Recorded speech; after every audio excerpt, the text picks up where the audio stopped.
आज मैं पुनः फिर आपके लिए क्लास 8 की जो ग्रामर की बुक है उसकी रिपोर्टेड स्पीच चैप्टर की क्वेश्चन नंबर ए क्वेश्चन की जो रेस्ट क्वेश्चंस बचे हुए हैं उसकी चर्चा मैं आज इस वीडियो में करूंगा। अभी से पीछे वाले वीडियो में आपने देखा था कि क्वेश्चन नंबर 6 तक जो क्वेश्चन नंबर ए है उसका क्वेश्चन नंबर 6 तक की चर्चा मैं उसमें किया था। अब मैं 7 से इस वीडियो में इसकी चर्चा करूंगा। क्वेश्चन पुनः फिर आप समझें, यहाँ दिया गया है कि transform this sentences into indirect speech. Right, कि दिए गए सेंटेंसेस को डायरेक्ट स्पीच से इनडायरेक्ट स्पीच में ट्रांसफॉर्म करना है। क्लियर? डायरेक्ट स्पीच में दिया गया है, इससे इनडायरेक्ट स्पीच में ट्रांसफॉर्म करना है। अब क्वेश्चन नंबर 6 तक आप समझ चुके थे इससे पीछे वाले वीडियो में, और वो आपका कहूँ तो ये क्वेश्चन नंबर ए का पार्ट फर्स्ट था। अब ये क्वेश्चन नंबर ए का पार्ट सेकंड जो पार्ट 2 अभी आप इसमें देखेंगे। कहता क्या है कि my father said to my mother have you prepared dinner dear. अब यहाँ रिपोर्टेड स्पीच, यहाँ से यहाँ तक के सेंटेंस को हम क्या कहते हैं? Reported speech. तो ये रिपोर्टेड स्पीच किस में है? इंट्रोगेटिव में, यस नो क्वेश्चन में है।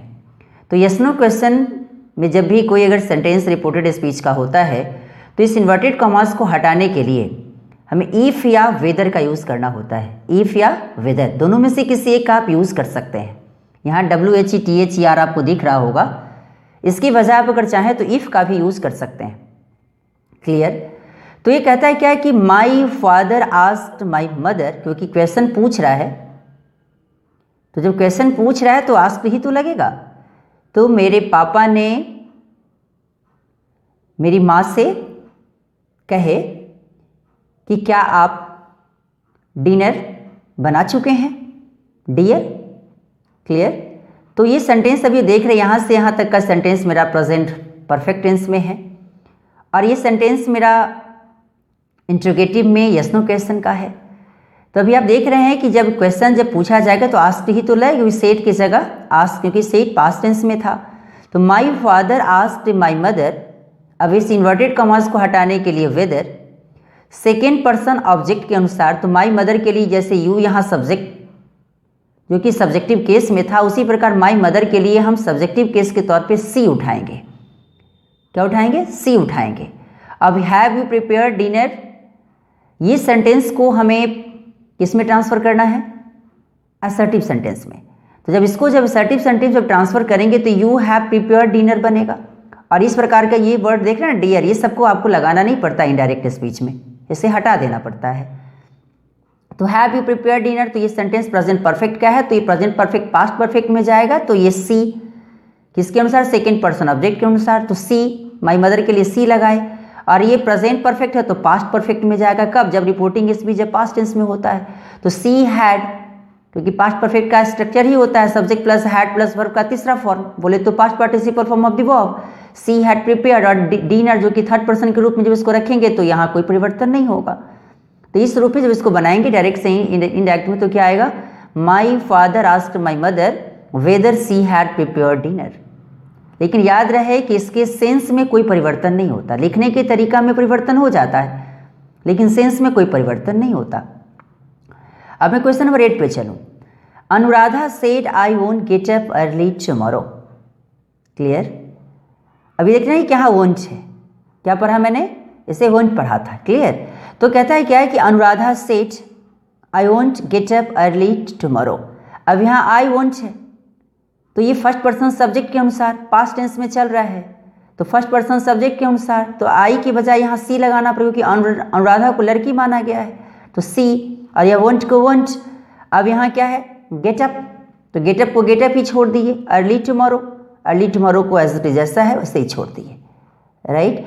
तो बोला कि अनुराधा सेड दैट, अब इस सेंटेंस मेरा असर्टिव सेंटेंस में था इसलिए इस इन्वर्टेड कॉमास को हटाने के लिए दैट, तो Anuradha said that she, first person subject के अनुसार अनुराधा के लिए मैंने सी लगाया, क्योंकि आई यहाँ जिस प्रकार सब्जेक्टिव केस था उसी प्रकार अनुराधा का सब्जेक्टिव केस सी बनेगा। She won't get up early tomorrow. नहीं, तो इस रूप से आप इसे बनाएं। The teacher said oil floats over water. The teacher said oil floats over water. अब याद रहे कि जब रिपोर्टिंग स्पीच जब आपका पास्ट टेंस में हो, रिपोर्टेड स्पीच जब आपका यूनिवर्सल ट्रूथ हो, तो रिपोर्टेड स्पीच में टेंस के अनुसार कोई परिवर्तन नहीं होता। क्लियर? तो जब अगर बनाएंगे तो इसको कैसे बनाएंगे, तो इसको देखिए आप। द टीचर सेड, अब यहाँ सेंटेंस असर्टिव सेंटेंस में है तो दैट, इस इन्वर्टेड कॉमास को हटाने के लिए दैट, और ऑयल फ्लोट्स ओवर वाटर, क्योंकि टीचर ने कहा कि जो तेल होता है वो पानी के ऊपर तैरता है। आप भी रख के देख सकते हैं तो पता चल ही जाएगा, और इसका ये यूनिवर्सल ट्रूथ है, इसलिए इसमें कोई परिवर्तन नहीं होगा। The headmistress said I want all of you to attend the school function. Headmistress ने कही कि मैं चाहती हूँ कि आप सभी लोग स्कूल फंक्शन को अटेंड करें। क्लियर? तो the headmistress said that, क्योंकि पुनः ये सेंटेंस यहाँ से यहाँ तक का कौन सा टेंस है, सिंपल प्रेजेंट, और ये सेंटेंस असर्टिव सेंटेंस में चल रहा है। तो असर्टिव सेंटेंस में जब इन्वर्टेड कॉमास को हटाने की बात अगर आती है तो उसके लिए दैट लगाता हूँ। दैट फर्स्ट पर्सन सब्जेक्ट के अनुसार, रिपोर्टिंग स्पीच का जो सब्जेक्ट है उसके अनुसार। तो यहाँ द हेड मिस्ट्रेस है तो आई जिस प्रकार सब्जेक्टिव केस है आई, उसी प्रकार ये हेड मिस्ट्रेस का सब्जेक्टिव केस क्या बनाएगा, सी। राइट? तो सी, अब यहाँ सेंटेंस सिंपल प्रेजेंट तो सिंपल पास्ट का, जब आपका रिपोर्टिंग स्पीच पास्ट टेंस में होता है तो सी वांटेड ऑल ऑफ, अब सेकेंड पर्सन ऑब्जेक्ट के अनुसार, तो ऑब्जेक्ट में यहाँ कुछ तो नहीं दिया है, लेकिन आपको अपने अनुसार मानना पड़ेगा, क्योंकि हम लोग को तो ही बोली होगी वो नहीं, जब हम लोग को ही बोली होगी तो इसलिए हम यू की जगह अस लगाएंगे। किस लिए? क्योंकि यू यहाँ ऑब्जेक्टिव केस है, उसी प्रकार वी का ऑब्जेक्टिव केस अस के फॉर्म में ही आप इसे लेके चलें। To attend the school function, फिर यहाँ जो वर्ड जैसे एज इट इज दिया है उसको ऐसे ही कॉपी कर दें। तो the headmistress said that she wanted all of us to attend the school function. She wanted किस लगाए, फर्स्ट पर्सन सब्जेक्ट के अनुसार, और सिंपल प्रेजेंट तो सिंपल पास्ट तो सी वांटेड। हेड मिस्ट्रेस ने कही, क्या कही, कि वह चाहती थी, क्या चाहती थी वो, कि सारे के सारे जितने जो वहाँ आए हुए जो हम लोग जैसे लोग थे वो सारे के सारे हमारे स्कूल फंक्शन में आए। क्लियर? ये इस बातों को उसने कही। Clear? The PT instructor said bend your knees. Clear? कहते हैं कि पीटी इंस्ट्रक्टर ने कहा कि बेंड योर नीज, बेंड मतलब झुकाना या मोड़ कर बैठना। क्लियर? तो कहता है क्या है कि पीटी इंस्ट्रक्टर ने कहा कि आप अपने नीज को क्या करें, मोड़ें या झुकाएं। तो अभी आप देखते हैं कि इंस्ट्रक्टर है तो इंस्ट्रक्ट भी किया होगा, कमांड भी किया होगा, टोल्ड भी कर सकता है। लेकिन जब कुछ भी समझ मुझे नहीं आता कि इंस्ट्रक्ट लगाएं, कमांड लगाएं, ऑर्डर लगाएं, कुछ भी समझ में नहीं तो आप मेन वर्ड आस्क लगा सकते हैं, जो मैंने यहाँ पेंसिल से लिख दिया है। क्लियर?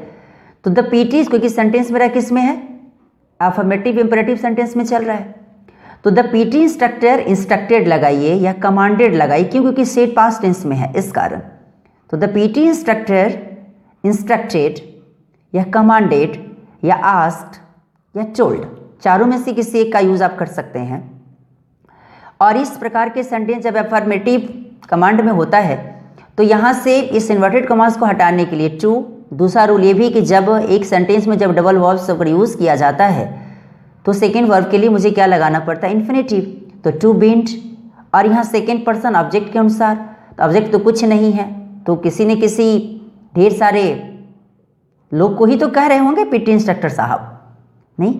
अब तो जब उसने कहा तो उसके लिए हम क्या लगाएंगे, R, O U R. Clear?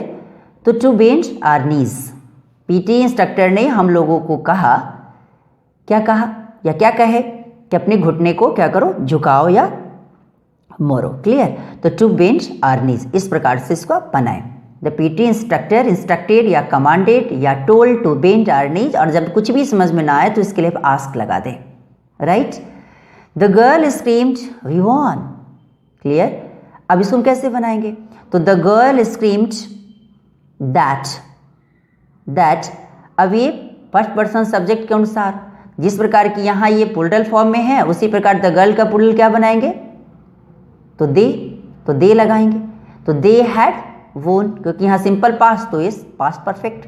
जब कभी अगर रिपोर्टिंग स्पीच जब अगर पास्ट टेंस में होता है और जब रिपोर्टेड स्पीच जब अगर पास्ट में सिंपल में भी होता है तो उस कंडीशन में हम क्या लगाते हैं, सिंपल पास्ट को पास्ट परफेक्ट में ट्रांसफर करते हैं। तो the girl scream that they had वोन, लड़की ने जोर से चिल्लाई कि अब हम लोग क्या हो गए, जीत गए। क्लियर।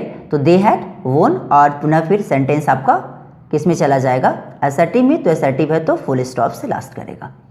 और आपको ये बात हमेशा दिमाग में रखें आप कि जब भी आप अगर डायरेक्ट से इनडायरेक्ट में बनाने चलें तो इनडायरेक्ट में जाने के बाद सेंटेंस कभी भी आपका रिपोर्टेड स्पीच वाला सेंटेंस कभी भी अगर जाएगा तो लास्ट असर्टिव सेंटेंस से ही करेगा।